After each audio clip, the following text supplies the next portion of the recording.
Hello everyone, my name is Teresa. Today we're going to be making a pecan pie and I'm going to attempt to make my own pie crust and I thought I'd bring you along. This is the butter I was talking about that I need to use. It's a European butter. Most of the time I just use organic Great Value butter or Land O'Lakes butter is my favorite actually. I bought this butter because I was planning on making some croissants and I just didn't get to, so I want to use this butter. I'm making a double recipe for this pie dough. I'm gonna freeze one or have a backup in case I mess up the first butter, and I have to slice it into 1/4 inch pieces. So let me get started. Okay, I'm not used to this kind of butter. You can see that it's marked by tablespoons on the side, so I'll marked. I'm gonna cut this way like it's 2 sticks of butter. And I'm just going to slice it into 1/4 inch pieces.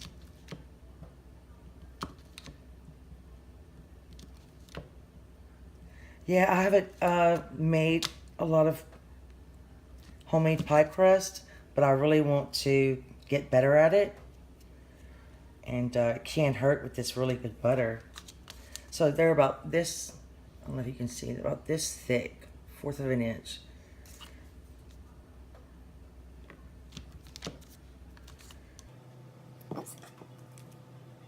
And you can make pecan pie and it freezes really well, so I'm going to go ahead and make one or two, and I might have one and then freeze one. I'm not sure yet what I'm going to do with my extra pie dough. Like I said, it can always get back up if I mess up the first one. So I'll finish slicing this, and I'll show you the next step. Making an all butter pie crust. So in this bowl, I have 16 tablespoons of butter, and I tried to slice them in 1/4 inch pieces. That's the first step, and this is the butter I need to use today. I bought this butter to make croissants, but I didn't get around to it, so I need to use the butter.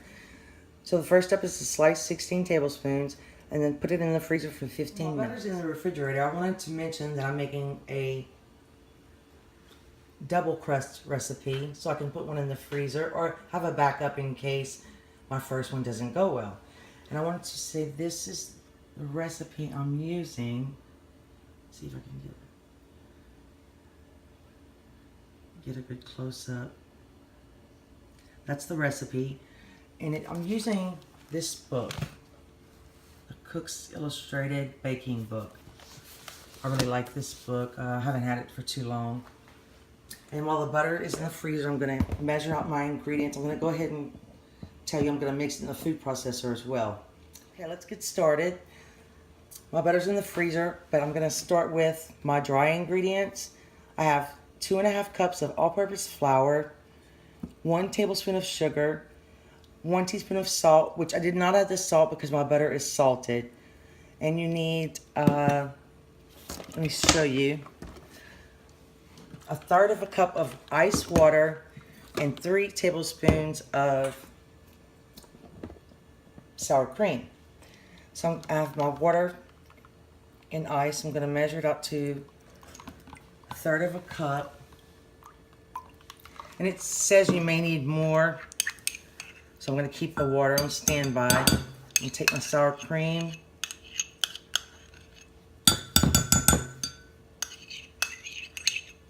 And mix it with the water.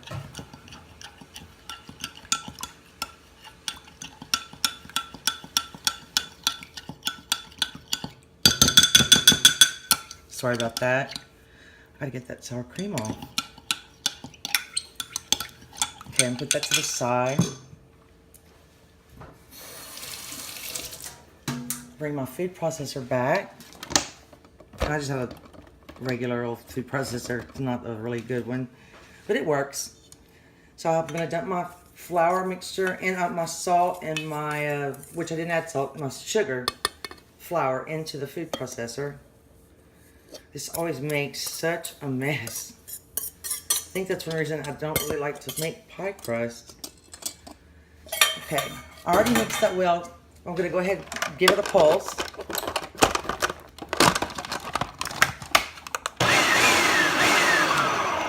Okay, and now I'm gonna grab my butter. Yeah, this is all butter pie crust. And just put my butter pieces over the top.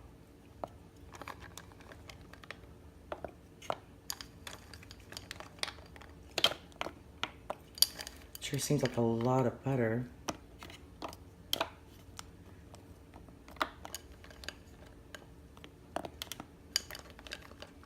There's so many different pie crust recipes, but I really like the butter ones. Okay, let me wipe my hand. So I'm gonna go ahead and pulse this until I get about little pea sizes, if I can get the foot on right.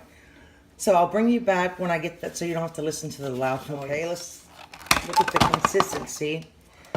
And it looks just right. You can see there's just little pea sizes in here. So I'm gonna add the water and the sour cream in 2 additions. And I have extra water on the side. So I'm gonna pour half of this, just to begin with. And then I'll pulse this a couple of times. Sorry, I don't know how to keep my arm out of the way. I apologize. And then I'm going to pour the rest.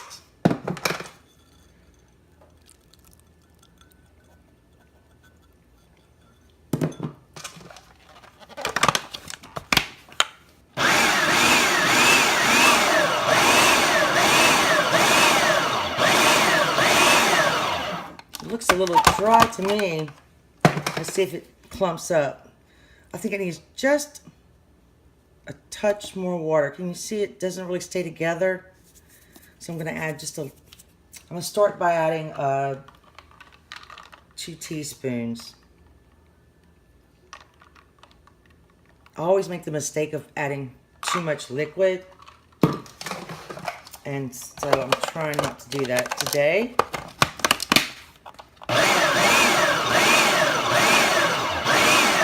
Alright. And I can tell I need 2 more teaspoons. And it's ice water. That might do it. Let's see.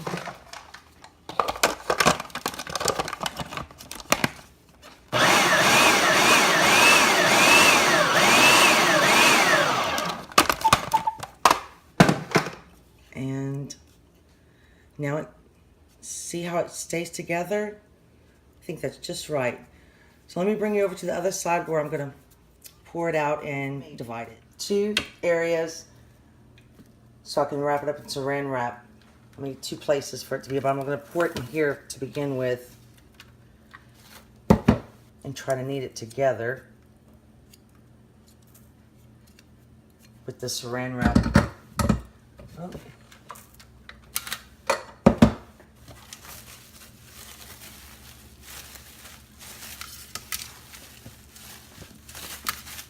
I like to use a pan because I always make such a mess.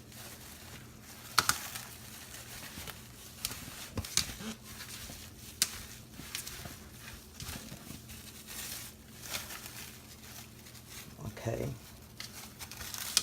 It says it's supposed to be a little crumbly.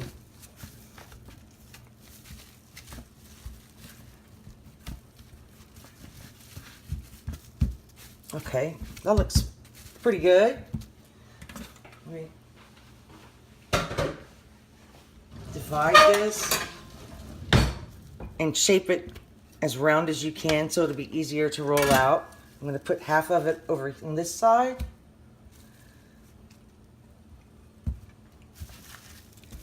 And try to pick this up.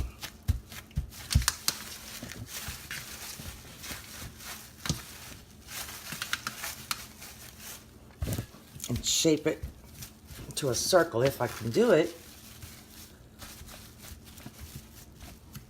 Or a disc is what they call it. Let's see.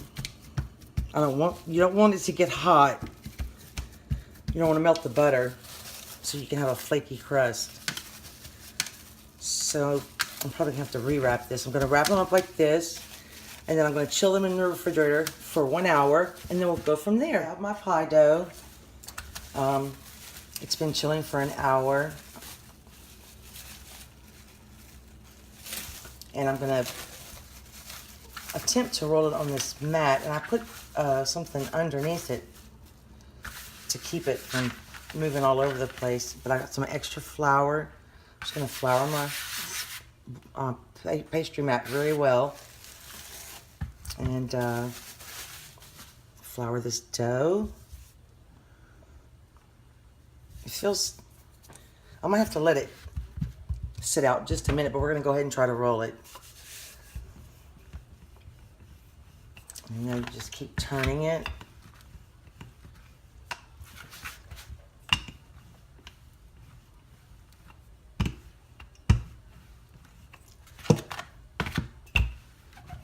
Pretty firm.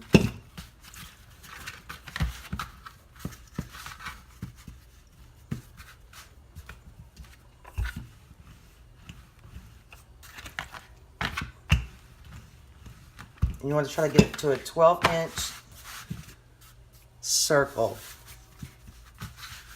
I'm going to try to roll this out into a 12-inch circle, and I'll show you the next step. Okay, friends, now I'm ready to make my pecan pie. I have all the ingredients laid out.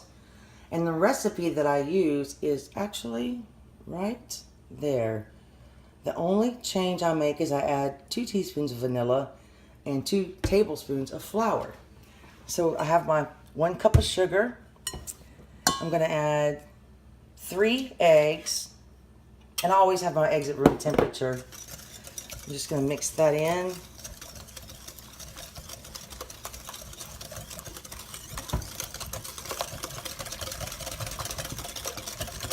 And I just mix it by hand because it's fairly easy. And I sprayed my measuring cup with cooking spray so the syrup would come out easily. I've tried all the pies, the bourbon pecan pies, the chocolate ones, and I always go back to this one. It's just the best one, in our opinion. 2 tablespoons of melted butter. And also, I'm just going to add a little pinch of salt because my butter is salted.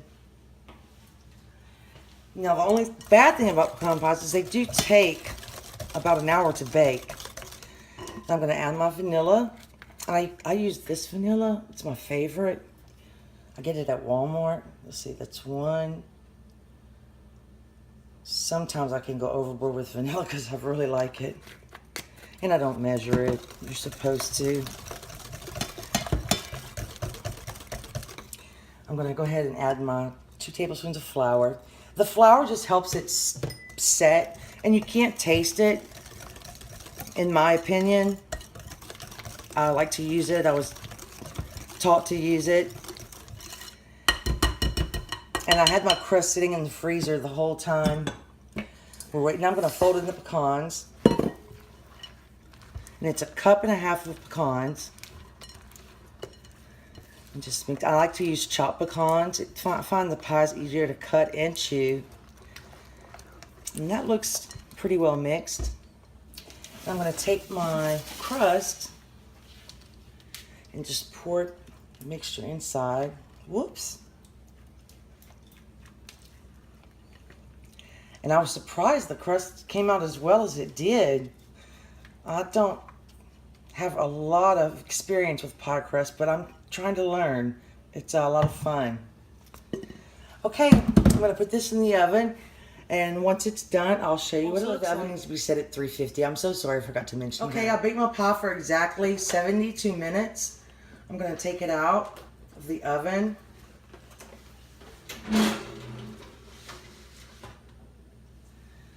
And here it is.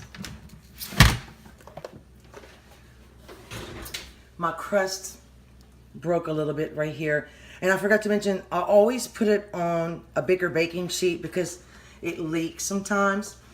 But you can tell it's ready if the center reaches 200 degrees Fahrenheit. But you could also, if it's just a tiny bit jiggly, but the edges are puffed up, and you can just tell when it's ready.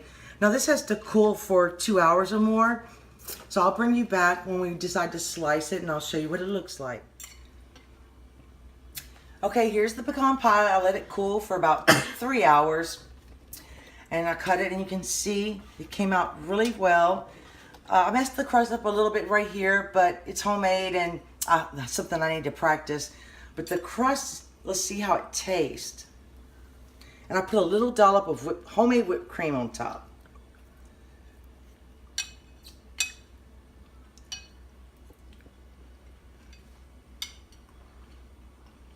Mmm. Oops. Hello. Pecan pie is like one of my all-time favorites. I'm gonna have to freeze the rest of this because I will eat it. I hope you tried. It's a simple recipe. And try the pie crust. It was really a lot of fun to make. And I hope you have a great day. And thank you so much for watching. And please subscribe and join me again for the next one. Bye.